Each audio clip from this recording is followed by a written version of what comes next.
Hello everyone, welcome to my YouTube channel. आज हम पढ़ने वाले हैं दशमलव संख्याओं को जोड़ना, घटाना, गुणा, भाग करना, उनके बीच संक्रियाएं। तो सबसे पहले बात करें जोड़ने घटाने की, तो जैसे सामान्य जो पूर्णांक संख्या है उनको जोड़ते घटाते हैं, बस वैसे ही काम यहाँ भी करना है। सिर्फ एक ही चीज़ का ध्यान रखना है कि जो दशमलव है उन दशमलव का स्थान एक जगह हो, एक सेंटर पॉइंट हो। इसके बाद हम किसी भी संख्याओं को जोड़ घटा सकते हैं। जैसे यहाँ पर दिया हुआ है 0.00091 एक संख्या है, दूसरी संख्या है 3.81, तीसरी संख्या है 10.0023। इस तरह से तीन संख्या यहाँ पर है जिनको हमको आपस में जोड़ना है। अब हमको सिर्फ ध्यान रखना है ये जो दशमलव है ये इनके एक सीध में हो, यानी इसको ऊपर नीचे अगर हम लिखें तो हमको इसको इस तरह, जैसे हम बाकी जो पूर्णांक संख्या होती है उनको जोड़ने के लिए क्या करते हैं, इकाई साइड से हम स्टार्ट करते हैं। इनकी इकाई जो है उसको हम सीध में रखते हैं, पर यहाँ पर ऐसा हमें नहीं करना है। यहाँ हमें जो दशमलव उसको केंद्र बनाना है, यानी जैसे पहली संख्या 0.009 है तो मैं बाकी को इसी तरह से लिखता हूँ। यहाँ पर लिखूँगा 3.81। तीसरी संख्या है उसको लिखूँगा यहाँ पर 10.0023। तो अब यहाँ पर हमारे पास जोड़ने के लिए इस तरह से संख्या है, इसे मैं ऊपर नीचे इस तरह से लिख लिया हूँ। अब यहाँ पर कुछ संख्या नहीं है, मतलब मैं यहाँ पर 0 मान सकता हूँ।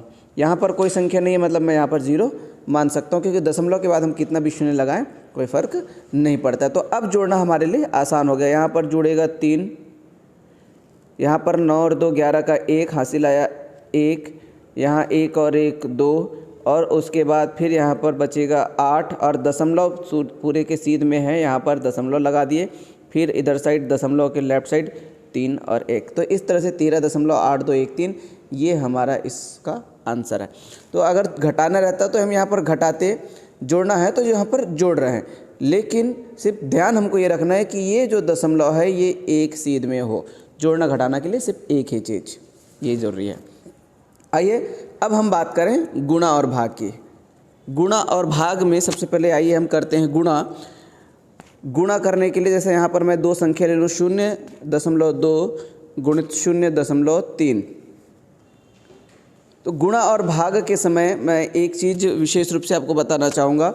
दशमलव का स्थान हम लेफ़्ट से राइट मूव करते हैं, उसमें जो सबसे बड़ी जो भूमिका निभाती जिम्मेदारी वो है शून्य वाली जो संख्याएं, जैसे 100 या 10 या 1000 जो भी है, उसका हम गुणा करें या भाग करें तो वहाँ से दशमलव का स्थान मूव हो सकता है। एग्जाम्पल हल करके देखते हैं। यहाँ पर 0.2 है, 0.2 का जो दशमलव का स्थान यदि मुझे खसकाना हो राइट साइड तो मुझे क्या करना पड़ेगा, इसमें भाग करना पड़ेगा। अगर लेफ़्ट साइड खसकाना है तो मुझे क्या करना पड़ेगा, 0.2 में गुणा करना पड़ेगा। जितना स्थान मुझे मूव करना है उतना शून्य। यहाँ पर एक स्थान खसकाना था इसलिए एक शून्य, यदि 2 स्थान खसकाना रहेगा तो 2 शून्य का हम भाग करेंगे। उसी तरह से यहाँ पर 2 स्थान लेफ़्ट साइड खसकाना है तो यहाँ पर 2 शून्य का गुणा करेंगे। 2 शून्य से तात्पर्य 100। इस चीज़ को हमें ध्यान रखें और उसके आधार पर हम हल करें, यानी इसको हल बताएं। इसका हल क्या होगा, जब 0.2 हम कर रहे हैं तो ये बनेगा, एक स्थान खस गए 2 के बाद, लेकिन 2 शून्य लगा इसलिए यहाँ पर लिखना पड़ेगा 20। एक शून्य हम लगा सकते हैं तो ये बन जाएगा 20 दशमलव, या बाद का दशमलव लिखने की ज़रूरत नहीं तो सिर्फ 20। उसी तरह से इसमें हम 100 का गुणा कर रहे हैं, इसमें 100 का भाग किए थे, 100 का गुणा कर रहे हैं तो यहाँ पर लेफ़्ट साइड जाएगा दशमलव तो वो बनेगा 0. अभी सिर्फ ये एक स्थान खस का है, 2 शून्य का हमने गुणा किया इसलिए 2 शून्य लगाना है तो एक शून्य हम और लगा सकते हैं तो ये बन जाएगा 0. यहाँ पर कुछ नहीं, मतलब 0.002। तो यहाँ पर दशमलव जो है वो 2 स्थान लेफ़्ट साइड खसक गया है, मूव हो गया है। तो दशमलव वाली संख्या को में गुणा या भाग करने के समय शून्य वाली संख्याओं की सहायता से दशमलव का स्थान हम मूव कर सकते हैं। आइए अब सीधे गुणा करके देखते हैं। तो गुणा करने के लिए 2 तरीके, जैसे यहाँ पर 0.2 गुणित 0.3 लिखा हुआ है, इसको हम या तो सीधा दशमलव मूव करके इसको 2/10 लिख सकते हैं, इसको लिख सकते हैं 3/10, जैसे मैंने अभी बताया दशमलव हम हटा सकते हैं। और इसके बाद ये हो जाएगा 2 × 3/10 × 10, और फिर इसके बाद इनको हल करेंगे तो ये बन जाएगा 6/100।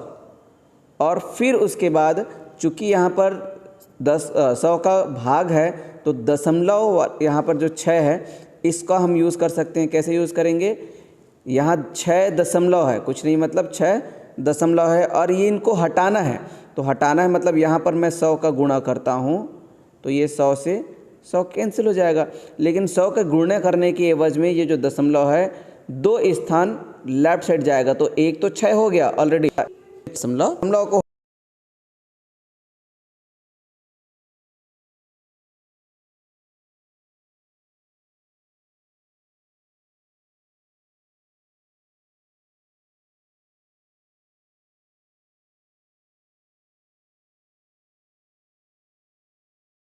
अब दूसरा तरीका, तो दूसरा तरीका में सीधे सीधे हमको गुणा कर सकते हैं।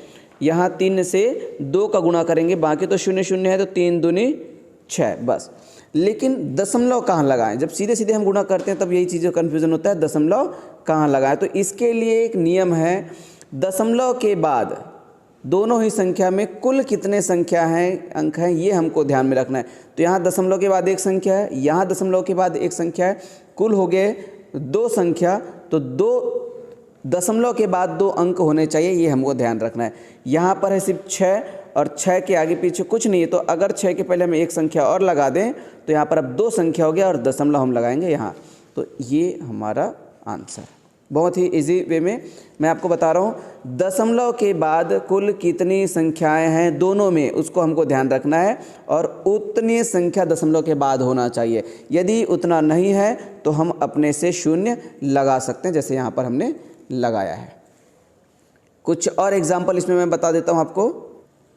4.283 × 3.41, इसका आंसर आएगा, आप कैलकुलेटर से हल कर सकते हैं, 14,60,503। ये इसको अब दशमलव को हटा दीजिए, मान लीजिए 428 है, ये 341 है, तो इन दोनों को गुणा करने पर इतना आंसर आएगा। अब गुणा करना आपको आता है, आप गुणा कर सकते हैं।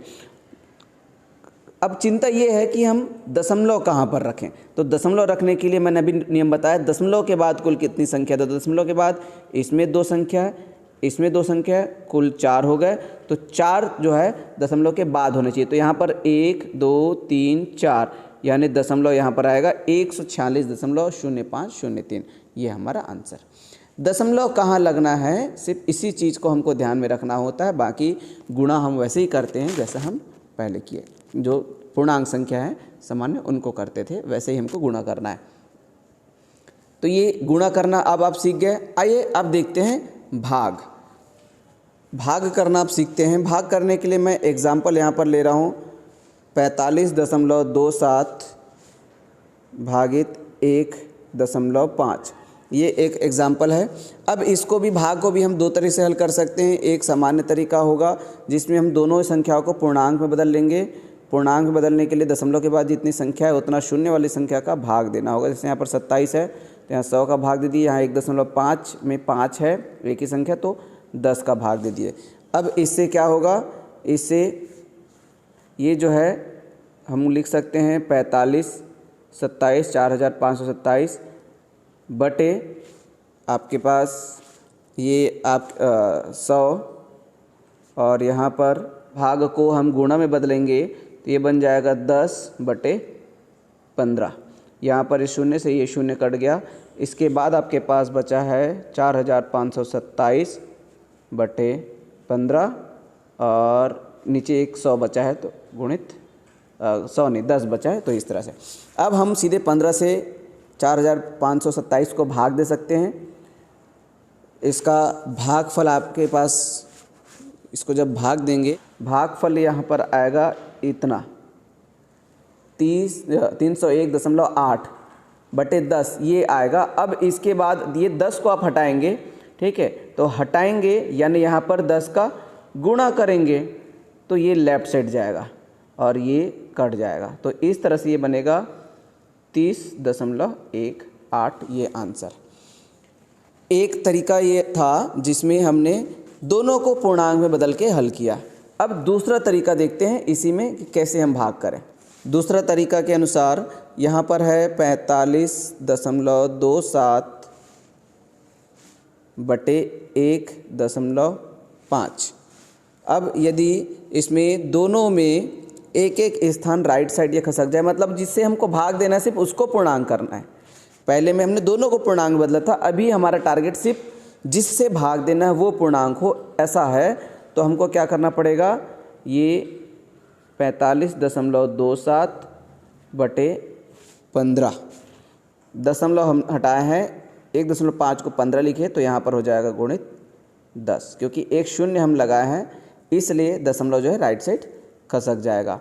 तो हम सिर्फ अभी 15 को पूर्णांक में बदले हैं, ठीक है। अब क्या करना है, ये 10 को हमको हटाना है, इसलिए इस 45.27 को हम क्या लिख सकते हैं, अभी से ये हो जाएगा 10 दशमलव हमको हटाना है। यहाँ पर अगर एक 10 का हम गुणा करेंगे तो ये दशमलव राइट साइड चले जाएगा, खसक जाएगा, और ऐसी स्थिति में ये 10 से 10 कैंसिल हो जाएगा। तो हम इसको लिख सकते हैं 452.7 452.7 बटे 15। अब हम इस 15 से इसको भाग देंगे, भाग देना हमको आता है, तो उससे हमारा आंसर जो आएगा वो आएगा 30.18, ये हमारा आंसर। तो इस तरह से भाग हम दशमलव वाली संख्याओं को कर सकते हैं। तो जोड़ना, घटाना, गुणा, भाग चारों ही संक्रियाएँ यहाँ पर संपन्न हो गई है दशमलव वाली संख्याओं का। अब आपको सिर्फ करना है प्रैक्टिस। इसके बाद मिलते हैं नेक्स्ट वीडियो के साथ नेक्स्ट डे। तब तक के लिए बाय।